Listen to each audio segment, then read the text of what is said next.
Boston is a city on edge this morning. An MIT police officer is shot and killed, and police swoop into a suburb following reports of gunfire and explosions. This is the CBS Morning News for Friday, April 19th, 2013.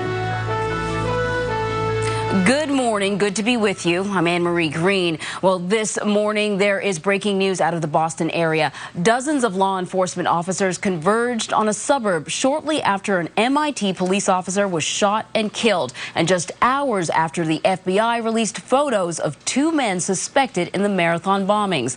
Watertown is located about 10 miles west of Boston. A witness recorded what appears to be numerous gunshots and an explosion. Just listen.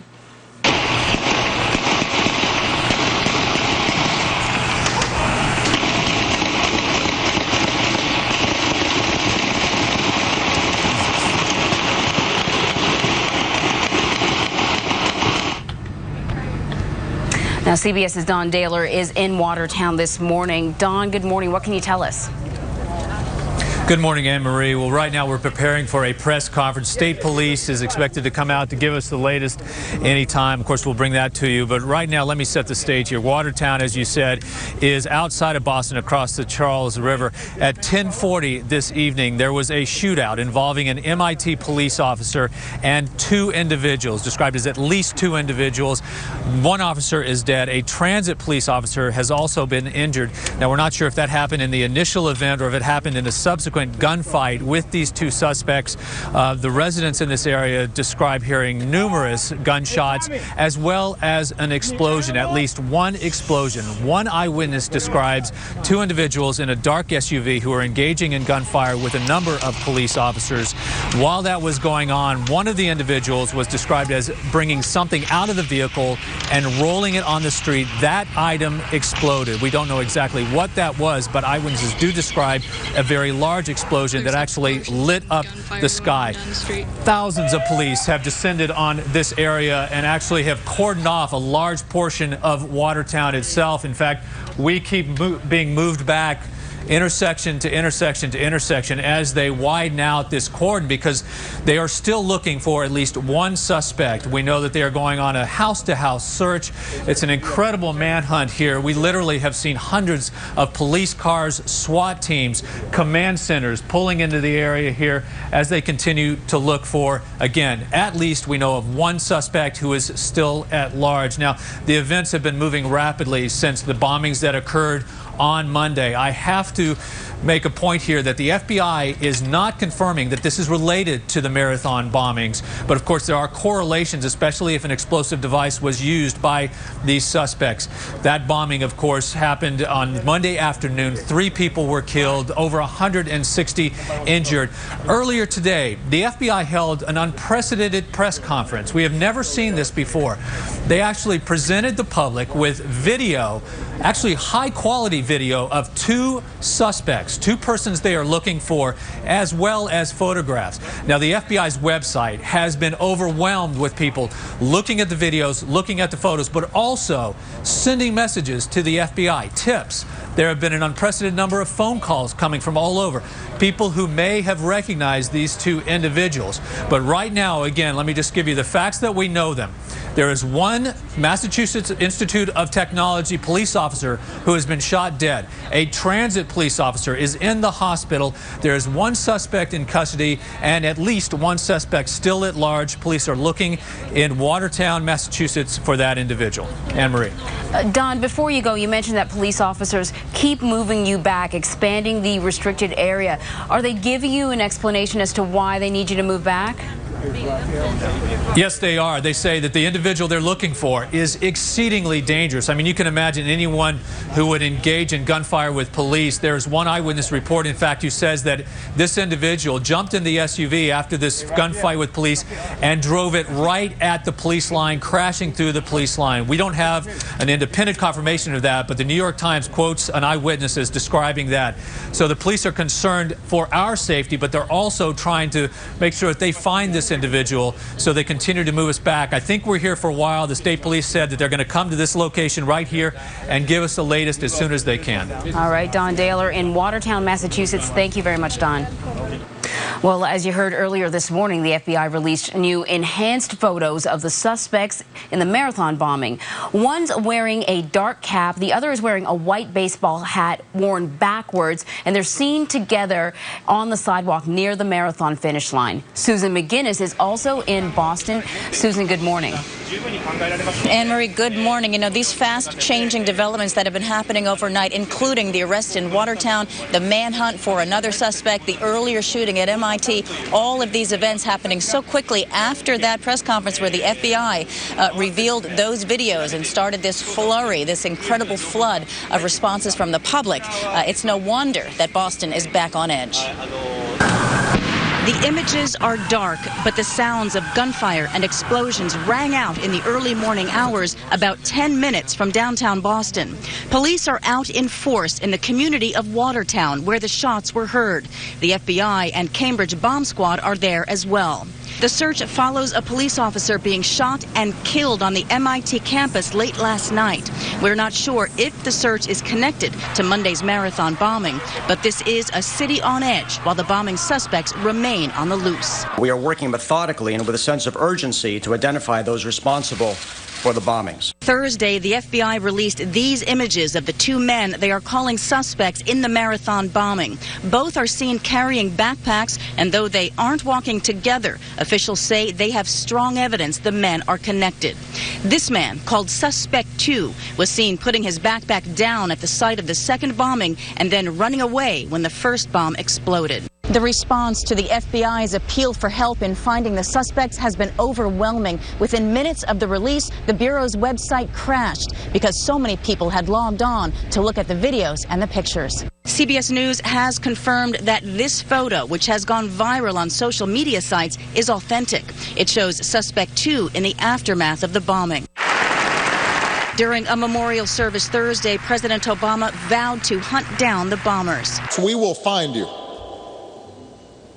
And yes, you will face justice. The president also said Boston will not cower in fear. He says next year's marathon will be better than ever. Now, the FBI has told CBS News it has not yet officially connected tonight's events in Watertown, the apprehension and the manhunt for a suspect, nor the shooting of a campus police officer at MIT with the marathon bombing. But we are awaiting this press conference coming soon, Anne-Marie, to find out more. All right, Susan McGinnis in Boston. Thank you, Susan. Well, as we continue to follow this breaking news, we're going to go live to our Boston affiliate, WBZ. That a police officer had been shot on the MIT campus and that the campus was in lockdown. 2 hours ago, the FBI put out the enhanced photographs of the two men they believe are prime suspects in the deadly bombings at the marathon on Monday. Earlier, they'd released the video and photographs of these two men together and separately. The photograph they put out at 2 o'clock showed both men enhanced in such a way that you could make them out very, very clearly. I guess there's a good news, bad news situation for where we are now. At 4:08 in the morning, some 5.5 hours after this all got going, we know now there's a perimeter set up in Watertown. So I guess we are to either assume or to believe that this person is still locked somewhere in that perimeter and perhaps trying to hide. If that's the case, then at least now we know it's a confined space. We know they're not going to let vehicles come in and out of there, so this guy's not going to drive out, so he's on foot. If that's the case, then they have to go door to door and try and track this guy down, find out where he's hiding. And clearly, I mean, from all the shots that we have heard for some of the gunfights that were caught on tape, the explosions, I mean, there is some obviously reason for them to be very concerned and very apprehensive about this particular search that they're about to conduct. I'm sure they've already been doing it. And since we're behind the curve as far as getting information, maybe for all we know, they already have this person. Perhaps this guy may be dead too. We don't know. But suspect number 1 is dead. And I'm now to assume that the video we have of the guy on the ground who was stripped naked, he may have just been some guy in the wrong place at the wrong time, and they just weren't taking any chance. We should point out that video came to us from CNN, but the video that you're describing of the person who had been stripped down is separate from this video. This is someone who they put in a car, and we can actually show you that at some point while we're talking here.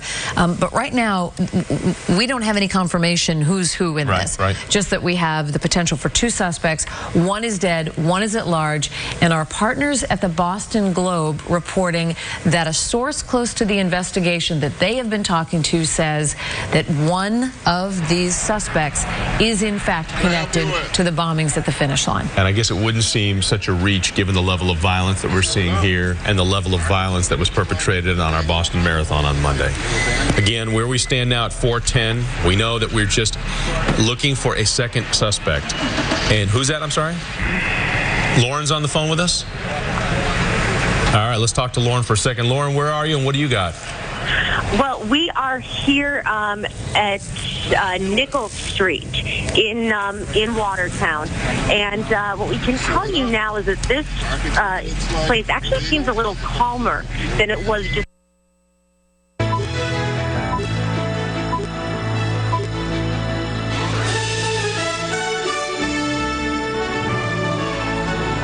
This is a CBS News special report.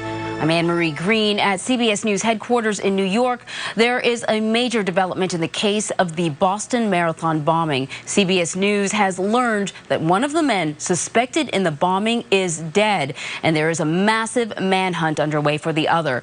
On Thursday afternoon, the FBI released video of 2 men it called suspects. The video was taken just before the 2 bombs exploded near the finish line of the race on Monday. So once again, CBS News learning that one of the men the FBI called a suspect in the Boston Marathon bombing is dead and another is at large. This has been a CBS News special report. I'm Anne-Marie Green, CBS News, New York. Driven around in nearly every parking lot, blocking off streets that seem so far from the scene. And as you mentioned, that is, a 20-block crime scene. What we still haven't seen yet are police officers really going door to door in neighborhoods, which we'd heard they might do earlier, but now it seems like they're giving people the warning that if someone knocks on your door, call police. Don't open it. So just wanted to check in, and this is just such an evolving situation, but that latest press release really seems to be answering some of the questions that we had earlier. Right. In some cases, in the worst possible way with respect to this transit police officer who rushed into the scene and was shot there. Lauren, if you can, give us a sense from where you started there on Mount Auburn Street, how far back you've been moved. Well, we were moved, we were on Mount Auburn Street. We were moved back probably about a quarter of a mile. And at that point, it was pretty clear that on Mount Auburn Street, where we were, there just really wasn't a lot of activity anymore. It was more staging, more a place to keep people. So we moved on from there quite a while ago. And if you get off of Mount Auburn Street, you get back into these neighborhood streets like Nichols, Melendy Street, Dexter Street. That was where the real action was happening. And it's all within a mile. It's a neighborhood. And like a neighborhood, there's a lot of people who live there. There's a lot of homes. And people were very confused by what's going on. But really, for blocks and blocks, they had heard those gunshots. They had heard those explosions. So they knew that there was something very dangerous happening in their neighborhood. I would say the most activity that we saw in this neighborhood was over when we were by Dexter Street and Hazel Street, in that area. That's where we were seeing those police cars really staging, really coalescing around an area where we were seeing those officers on foot walking in almost as if they were heading in a SWAT formation. Now, we can't get back into that area now because the perimeter has expanded so much that we're not able to get back in there. However, the people in their homes were allowed to stay there. They were just being told to stay in the house. Now it seems a lot of the activity has moved over along the river where we know they were looking for that second suspect. That quite a ways from where we are. That's a drive. So the second suspect would have covered some territory to get there. And of course, this has spread really not just in Watertown. People in Cambridge have been affected.